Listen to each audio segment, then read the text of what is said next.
UFC 303 is finally here, and with all the changes that have happened, I've got the rundown for you. Going to go over some picks as well, and just a generalization of what's going on in the MMA world right now. Welcome back to the Papa Schro Knows podcast. We're going back to back. UFC 303 is tomorrow night. Just posted yesterday the newest Chiefs podcast, going over kind of the stadiums, where things are going to shape out, maybe a little bit of an outlook towards 2024 as well for the Chiefs. And now back here today, running down UFC 303 and much more. So let's get straight into it. I'm going to actually start with the UFC 303 card. And what a turn of events it has been. We talked about it a few weeks ago with Conor McGregor possibly not being able to compete. Ended up being a broken pinky toe, which there's been plenty of people in the MMA world going back and forth on it. I kind of agree with the thought that, you know, the way that Conor kicks, has a kick-heavy attack, it's probably a good idea to go ahead and sit this one out. Although I love how RDA kind of came at him. And for all those new MMA fans that may not know who RDA is, I mean, RDA was the man back in the day. Of course, he took down Anthony Pettis during the hype of Showtime, and took the belt. Was supposed to fight Conor McGregor. Ended up falling through, of course, with the broken foot. He lost the belt to Eddie Alvarez. That led to the Eddie Alvarez fight against Conor McGregor. Him pulling out at UFC 196 actually led to the two Nate Diaz fights. So we got that fight in between, and ended up being Eddie Alvarez at UFC 205 for Conor McGregor to fight in crazy kind of butterfly effect scenario. So with him coming back at Conor McGregor all these years later, after he kind of clowned him for the broken foot, told him he needs to just get up there and fight. I think he said something like it's just a scratch or something to that effect, where RDA kind of echoed that statement to Conor McGregor last week. I think it was last week, maybe a couple weeks ago, I'm not sure. But less than 2 weeks notice, we get Alex Pereira versus Yuri Prochazka 2, which I am pumped for. I just got done watching their first fight, which, I'm going to break that down here in just a second. But actually, let's dive into UFC 303 first, and we'll kind of get into the Conor McGregor-Michael Chandler saga. Pereira versus Prochazka 2, I am ecstatic for. Prochazka I really like. Pereira I really like as well. I mean, it's crazy to think that Alex Pereira is a two-division champion already. Won a title at 185, of course. Now winning the belt at 205 against Prochazka, defending it against Jamal Hill, who was supposed to be on this card, which was a crazy turnaround from UFC 300. He ended up getting pulled from the card. We get a new co-main event, Brian Ortega versus Diego Lopez. That was kind of the first moment where I thought, because they announced that before they announced Conor was off, and I kind of felt like, okay, we're adding, other fights that weren't even supposed to be on the card, two guys that neither one were supposed to be on this card, and we're adding to it. I kind of felt and assumed that we were going to get a new main event. Shout out to Ariel Helwani. He covered this greatly throughout the whole process leading up to this, kind of just covering, everything going on with McGregor. Of course, the missed press event that they had. And so, it's been a crazy, tumultuous few weeks for the UFC, with also last week and Robert Whittaker getting a new opponent out of nowhere, kind of, with Chimaev having to bow out due to an illness. And but nonetheless, getting right into the main card, it's going to start off with Ian Machado Gary putting his undefeated record on the line against Michael Venom Page, who is 1-0 in the UFC, 22-2 in his career. And I kind of like the upset of Michael Page going over. Actually, I don't know what the odds are on this, and I don't see it on the page that I'm on right now in front of me. So I'm going to try to maybe look that up real quick. But I don't think that...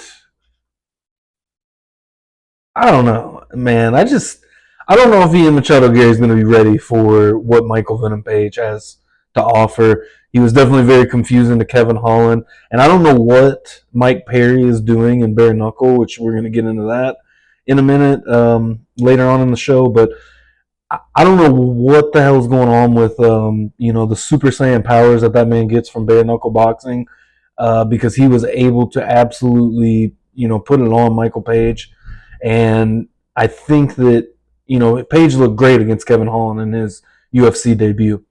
So getting this turnaround against Machado Gary, this is Ian Gary's first, I feel like really big test. I mean, he beat Neil Magny. Magny's kind of on the downslide of his career, on the other side, essentially. So, I mean, that was a big win and, kind of a win over a gatekeeper. And now he gets a shot to face a very talented Michael Venom Page. And, we'll see what he has to offer. I'm very interested in this fight. You got two heavy stand-up guys going up against each other, and I'm going to go ahead and lean towards Michael Page. I'm going to say he gets it done by decision. I don't know, unless Gary gets kind of reckless, which is possible, but I'm going to go ahead and lean towards Michael Page, and I'm going to say he gets it done by decision. So moving on to this next fight, I mean, I'm not even going to act like I know very much about either one of these women. Mayra Bueno Silva, I have seen her fight a couple of times, and I have not seen Macy Chiasson. We're going to go with Chiasson. I might be really butchering that name up, but I have not seen her fight at all, so I'm not even going to go on a prediction for this fight. Throw down in the comment section. Let me know who you got winning this fight. Like I said, I just don't know enough about either one of these ladies to really kind of make a prediction on that. And I feel like I kind of feel the same way about this next one. Anthony Smith versus Roman Dolids. I might be pronouncing that one wrong too. But again, I don't know 100% too much about either one of these guys. And, Anthony Smith I do, but and just knowing what I know about Anthony Smith makes me want to go with Roman for the dub. So just for the sake of not skipping over a second fight, we're going to go with Roman Dolitz for this W. We'll say by decision. We'll give Anthony Smith the benefit of the doubt, go split decision. These next two, I'm excited for. Brian Ortega versus Diego Lopez. Alex Pereira versus Yuri Prochazka. I am more than excited for both of these fights. I mean, it's going to be a barn burner, and in both of them, I think. Diego Lopez fights at such a pace that he keeps up. Brian Ortega can kind of keep a pace as well. Good cardio, and has no quit in it. We saw that from the Max Holloway fight. We saw that from the Volk fight. I mean, Brian Ortega just has zero quit in him, and I'm very excited to see this matchup between these two at lightweight. That's interesting. I actually didn't realize that they were fighting. Well, it says lightweight, but it says they're fighting at 145 pounds. Let me see if there's a way to double check this, because I know Ortega was going to move up to lightweight. They both weighed in at 146, it looks like. So this will be a featherweight fight, but I do know that Brian Ortega plans to move up to 155 pounds. So kind of a bit of an exit, kind of a little bit of a favor for Dana here, I think. Going back to the Gary versus Page fight, Gary is the favorite. Minus 70 favorite versus a minus 170, excuse me, versus a plus 140 of Michael Venom Page. Both 6'3". Michael Venom Page has the reach advantage. I just think Michael Page is going to get that done. I think that Gary's getting to the point where I think Gary's getting to that point where he kind of believes his own hype too much. Is kind of what I'm getting at. Is that's dangerous. It's dangerous for any fighter. Going back to this co-main event though, Diego Lopez is going to have a bit of a reach advantage, a little bit taller, coming in at 5'11" versus 5'8" of Brian Ortega. Have about a 2.5 reach advantage, 3.5 reach advantage, inch reach advantage there. I'm going Diego Lopez with this. I think it's going to be a close fight. I think that the grappling exchanges will be very interesting if we see too many of them. I think it's going to be more of a stand-up fight, and I think that Diego Lopez is going to be able to edge his way past Brian Ortega. And I don't necessarily want to call for a finish on that one. I think I'm going to go with the same thing. I'm going to say a decision win. We'll go split decision. I think Diego Lopez just kind of edges Brian Ortega and gets the victory and moves on, and then Ortega can kind of move on to lightweight, see where he goes from there. Moving on to this main event, I am more than excited for. Minus 150 favorite for Alex Pereira, plus 125 dog for Yuri Prochazka, and man, I so like 20 minutes before I started recording this, I rewatched the first fight, and I feel like Prochazka was really starting to figure him out. That second round, it seemed like Prochazka was really starting to kind of find the distance, figure out what he needed to do to kind of get to Pereira, and Prochazka landed a couple of big shots before they got into that wild exchange that ended up being the finish. But if he can kind of get to that point before he takes as much damage to the leg, because I mean Pereira was just eating that lead leg up, and it was at will, and Prochazka was really acknowledging it. You know, he kept kind of nodding his head, and you could tell each time that he hit him, which I don't love the acknowledgement, because you're kind of giving away that you're hurting me, and it was pretty obvious after the first round. Well, the first round when he was walking back to the stool, it looked like he was having a hard time walking, back to his corner, and so I felt like very quickly and early on that was a problem. It was a problem for Izzy in their fights. Pereira has an amazing lead leg calf kick, and that thing is devastating. No wind up. It's right to the point. And there was a couple times where Prochazka kind of backed up from it, quickly moved away and was able to get away from it. But he's got to quickly find his range in this fight. And there's an early stoppage. I don't think any of us really loved the stoppage that we saw in the first fight when Prochazka kind of fell backwards and Pereira got on top, would have been in mount. The ref just pretty much stopped it because he kind of lost his legging from the elbows looking for the takedown attempt. That might also be a real big key to winning for Prochazka, is taking this fight to the ground, getting it up against the fence, make this fight dirty, and then go back to the striking maybe later in the fight, get some blood going in Pereira's arms, and try to dip and dive out of the way and jump in with the crazy hooks. Everything is very calculated that Prochazka does. It looks wild, it looks crazy, as I just said, but it is very calculated and it's very smart. He has a very smart attack, and it was impressive. I think that second round was very impressive for Prochazka. And a lot of people on the broadcast, as I was rewatching it, they obviously show the live tweets, coming through, and a lot of people had Prochazka winning the first round. I think really just on the takedown, but off those leg kicks and the fact that Pereira got back up, there's really no damage, had him in trouble with a guillotine for a minute. I definitely felt like Pereira won the first round, but Prochazka was really starting to figure him out in the second round.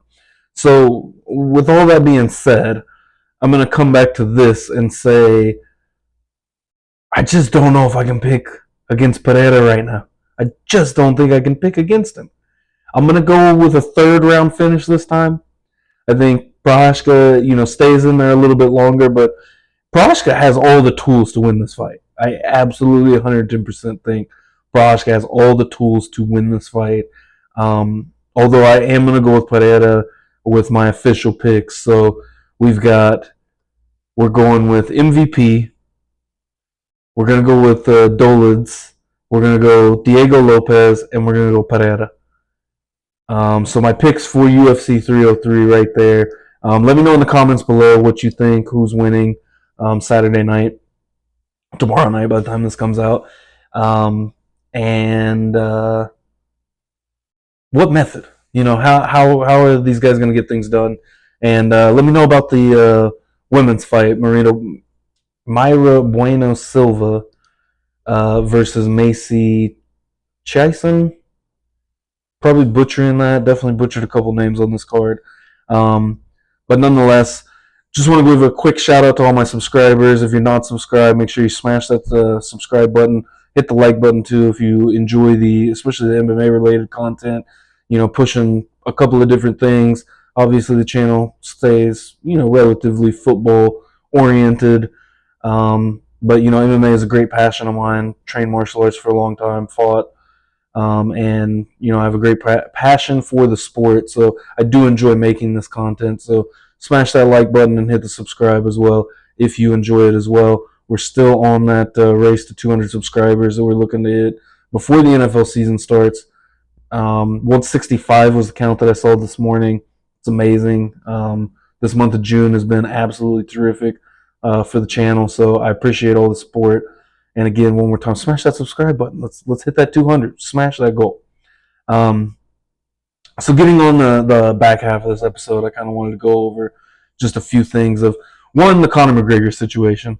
So with Michael Chandler sitting out and Dana White's comments. Dana White's comments is the thing that really intrigued me, because he said if Chandler wants to fight this summer, he can fight. We'll find him a fight. We'll get him in the cage, in the octagon.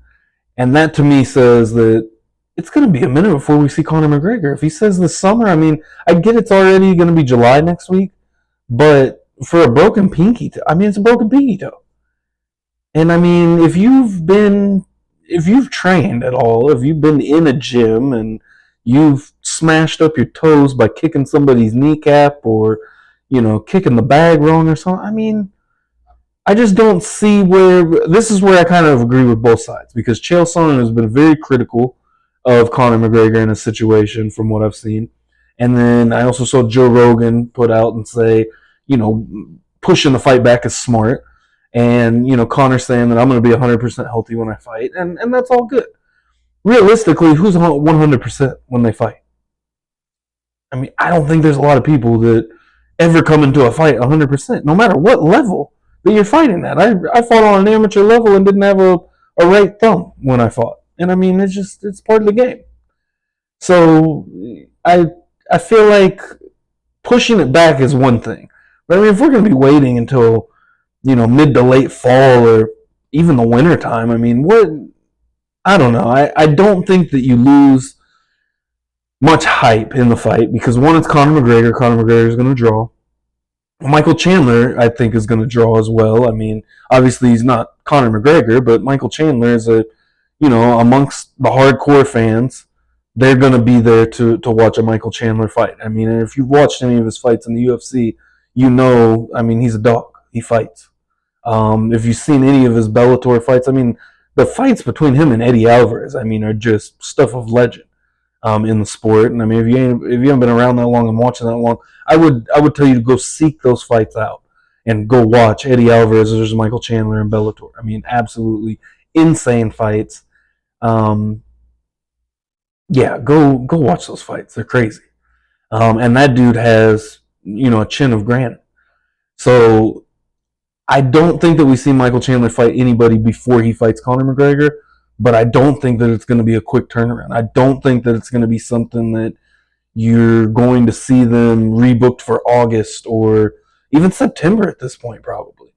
I think September is the Sphere card.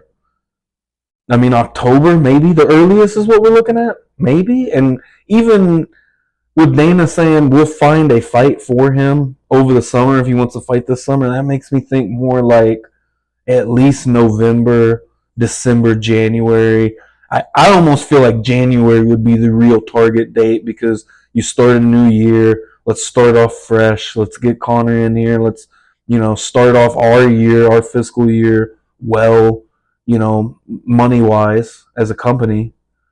I just think that probably January is going to be the earliest you see, just based on the comments that, have been thrown out there and things that have been said. But I don't know. Hats off to Michael Chandler. He's a class act. Everything that he's put out from this, he's not really upset. Is what it is. It's a fight game. You can't be too mad about it. If you saw the picture, his pinky toe's jacked. It's not like it's, he's faking the injury. Whether the allegations of therapy or rehab, Whether those allegations are true or not, I don't know. I mean, they very well could be. Obviously, we've seen how Conor McGregor acts, and what he does. I mean, he likes to party, right? And I get it. That man came from nothing. He came from nothing and is on top of the world. So it is what it is. But we will see when we'll see Conor McGregor. Let me know what you think in the comments below. If we'll see Conor McGregor before 2025, if it'll be maybe a quick turnaround to get him back in the octagon, we'll see. A couple of things I wanted to touch on was, I mean, the knockout that Robert Whittaker had last weekend was absolutely insane. One of the best boxers in the UFC, I think, and especially in the middleweight division. The accuracy he had on that uppercut that was the one that took Aliskerov out was phenomenal. Absolutely insane. I watched it over like 3 or 4 times. The last 2 main events, I think, obviously Robert Whittaker is an established star, former champion. But then the previous weekend with Tatsuro Taira, I mean, that kid has made me a huge fan in the last couple of weeks. Watched him on the MMA Hour, and that was fun to watch. And I think that you could probably see him getting a title shot pretty soon. He wants a title shot in his next fight, and I don't think that he's necessarily crazy for asking for the title shot. I think after that performance that he had against Alex Perez was absolutely phenomenal. He got his back standing and kind of kept him away. He held his leg in place and maneuvered around him, and ended up in a blown out knee, or I don't know what's come out of it since. I actually haven't checked or anything to see if it was confirmed he blew his knee out. That's what it looked like. But nonetheless, I think Tatsuro Taira is going to be a force to be reckoned with in the flyweight division over there for Pantoja. And I think a fight between Taira and Pantoja would be an excellent fight, excellent co-main event to a pay-per-view. So I think nothing but fun matchups come out of all of that. We'll see where the middleweight division goes, because obviously we're going to have Izzy versus DDP finally having their matchup. I talked about a couple of weeks ago how Luke Rockhold wants to fight Sean Strickland. I think that's an interesting fight. And I mean, right now, Robert Whittaker's number 1, I think. When it comes to outside Izzy and DDP, which I don't know, this would be interesting because, and I'd like to hear you guys' thoughts on this too, because does Izzy deserve this title shot? I think Izzy gets a little bit, he has an aura about him, right? And he's always presented himself in a certain way. But realistically, Israel Adesanya, I don't think is as great of a UFC champion as he's kind of heralded to be. Because when you look at it, I mean, he's lost the belt twice. I don't know how many title defenses in a row he has or anything of that effect. I'm going to kind of double check that right now.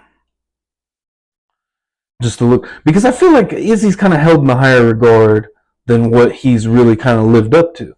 And that's one thing that so many times, especially before the loss to Paredes, Izzy's the greatest middleweight champion of all time, and and it's just, is he really? Because Anderson Silva, I mean, then the run that Anderson Silva went on, I mean, it's hard to argue with.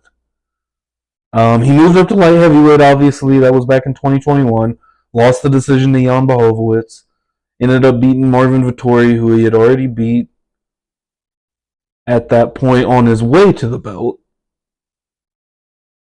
Wins the interim belt from Gastelum. Of course, unifies the belts against Whittaker. Beats Romero in a snoozer. Unanimous decision. Finishes Paulo Costa. That's when he moves up to 205. And that's what kind of derailed him, I think, to a point. Moves up to 205. Loses to Jan Blachowicz. Beats Marvin Vettori via unanimous decision. Beats Robert Whittaker on a decision. Beats Cannonier on a decision. None of those great performances for Izzy. Loses, gets TKO'd by Alex Pereira in the 5th round. Turns around, knocks Pereira out in the 2nd round. And then turns around and gets, just beat pillar to post by Sean Strickland for 5 rounds and loses the belt. And one thing I will say, though, with Izzy that I commend, and he has such a championship spirit, I will say. and this has nothing to do with his performances and stuff, but how gracious is the word I would use in defeat he was against Sean Strickland. Any of these, I mean, the Pereira fights were personal. He wanted to avenge that loss. That was huge for him. I don't know if the Sean Strickland fight is as big of a deal to go back and try to right that wrong, but I do think that just how gracious he was in defeat was absolutely amazing. I am excited for the DDP fight. I mean, don't get me wrong. Not saying that I don't want to see it, but is he deserving of the immediate title shot? Should he have, a fight in between? Who would he fight? I think it'd be interesting to see. I don't think you want to make that rematch between him and Strickland. That's the only thing that I will say from my perspective is there's really no one to put him up against to then push him to a title, if that makes sense. Because I don't want to see Whittaker versus Adesanya 3, not for a belt. I don't want to see him versus Strickland again, not for the belt. It's just, I think DDP does make the most sense, even if the title shot isn't necessarily warranted. Because then again, too, the only other guy out there, I think, kind of on that level is Chimaev. And does Chimaev even deserve a shot, that would, a number one contender shot, essentially? Beating Izzy would easily give him a title shot. But is he even deserving of that at this point with, how much has he fought? I mean, he fought like 4 times in the first year that he was in the UFC, and then since then, it's insane trying to get him in the octagon. And that's one thing that Dana White talked about. And I guess that he doesn't really work with the UFC doctors. And so that's been a big part of what's hurt his kind of rise again, because you look at 2020, he comes into the UFC July 2020, gets the submission, turns around 2 weeks later and finishes the guy in the first round, comes back in September, gets that finish against Meerschaert, turns around, okay, so that's 13 months later. In October of the following year, we don't see him again until he fights Li Jingliang. And then you turn around to April of 2022. That's the Gilbert Burns fight. Doesn't fight again until September against Kevin Holland. And then another 13-month hiatus to meet Kamaru Usman in Abu Dhabi. And then was supposed to return last weekend against Robert Whittaker. Pulls out of that fight, and Aliskerov taking that fight on less than a week's notice. That's insane. All of these guys that have stepped up, I mean, they deserve whatever they want, really. I think, within reason, but money-wise and incentive-wise, because especially the title fight. I mean, to see Prochazka versus Pereira happen at UFC 303 for the main event is just absolutely insane. And the video that Pereira put out of him getting the news with his team, that was awesome to see. And just these guys are gamers, man. They're ready to go.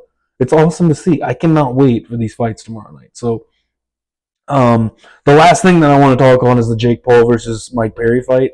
It's just gonna be fun. They're gonna have a boxing match. It's just gonna be fun. I'm excited for it. The interview that they did with each other on the MMA Hour was absolutely gold. Just if you haven't seen it, go watch Mike Perry and Jake Paul on the MMA Hour with Errol Hawani. It's great stuff, and it's going to be fun to watch. And I think the whole MMA community is going to be pulling for Mike Perry, because that dude is just a fascinating guy, to say the least. I mean, to see where his UFC career was, where it went, and the guys he's beaten in bare knuckle. I mean, Luke Rockhold, MVP. I mean, absolutely. I mean, that dude is just a dog. Like, bare knuckle fighting was made for Mike Perry. At this point, I totally 100% think so. And the only thing that I am hesitant on about this is that it is going to be a boxing match with gloves. And so I'm interested to see how that works with Mike Perry and Jake Paul. Errol Hawani did bring up the question of if he would be willing to, kind of like how the PFL deal was supposed to work out with Nate Diaz, where they were supposed to fight in the PFL cage after they had their boxing match. If Jake Paul would be willing to have a bare knuckle fight with Mike Perry after the boxing match, and he was kind of open to it. At least he seemed like it in the interview. I don't know if that's true or not.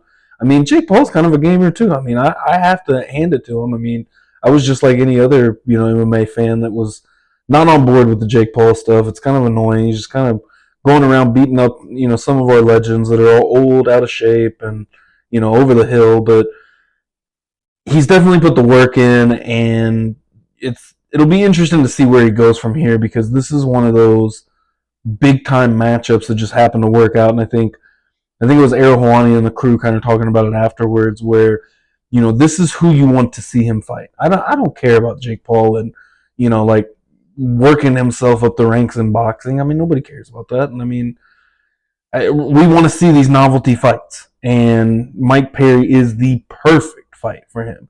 So I don't know where his career trajectory is on all of that, but we'll see. Another one, let me know in the comments below what you think, your initial thoughts behind that fight. I think that's like late July, so we're not too far out from that. But I'm actually pretty excited for that event, and just to see how that goes down. So let me know what you think in the comment section below. Again, we are on the road to 200 subscribers, so smash that subscribe button, and let's smash that goal, hit it before the NFL season, and start a new goal before the season even starts. So if you enjoyed the content, make sure you like it so I know that you guys are enjoying this MMA content as well, and ready for UFC 303. We'll see you back on the other side.